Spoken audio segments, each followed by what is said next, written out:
July 7th, 2014, 7714. We've had a 7.1 earthquake on the Mexican border with Guatemala.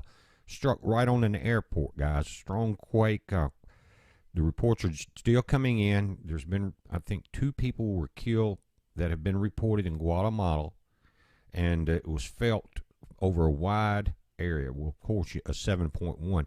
Now, if this quake had been shallow, it would have done a lot more damage. But you can see right there, and that's called, let me pull this up, right at the airport. Now, that'd be a good time to be landing with a 7.1 or taking off. But I think what we got is a compression expansion problem here. All the people coming from Guatemala across the U.S. border are making it a lot lighter there, and it's pushing the surface up. Just kidding, guys. We had a CME that came in.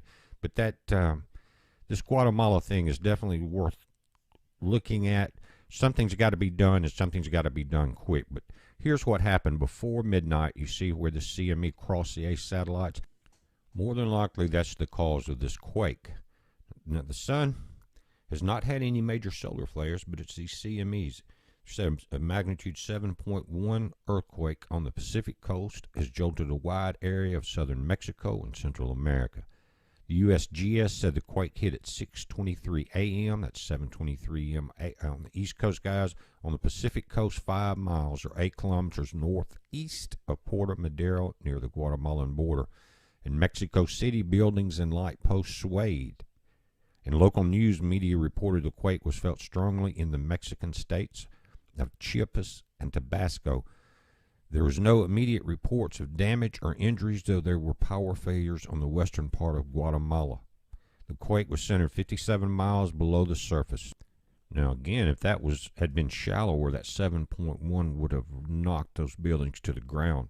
I don't care how much earthquake proofing you do on any kind of man-made structures, you get something like that up close, and it's going to rock and roll.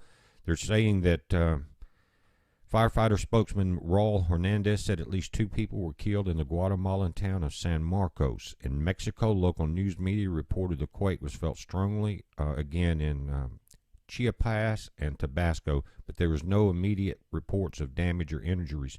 It just happened, and there's a lot of power out there, guys. We'll upgrade this. I'm working on a video about where the borders are being overrun, who's going to do what about it. We need to really look at this. There's tons of information. Any input that you can get, please comment, because, like I said, I don't know what's going to happen with this. It looks like Civil War. Almost. The reason I say that, guys, is because look at the Bundy situation. Look what happened. Then the Medeiros bus incident in California, where the people blocked the immigrants. They had to turn around. Now they're saying that they're putting SWAT teams in there to bring a second load through to block the streets and stuff. Guys, that will not work. Our government knows that will not work. What are they trying to do? Heads up.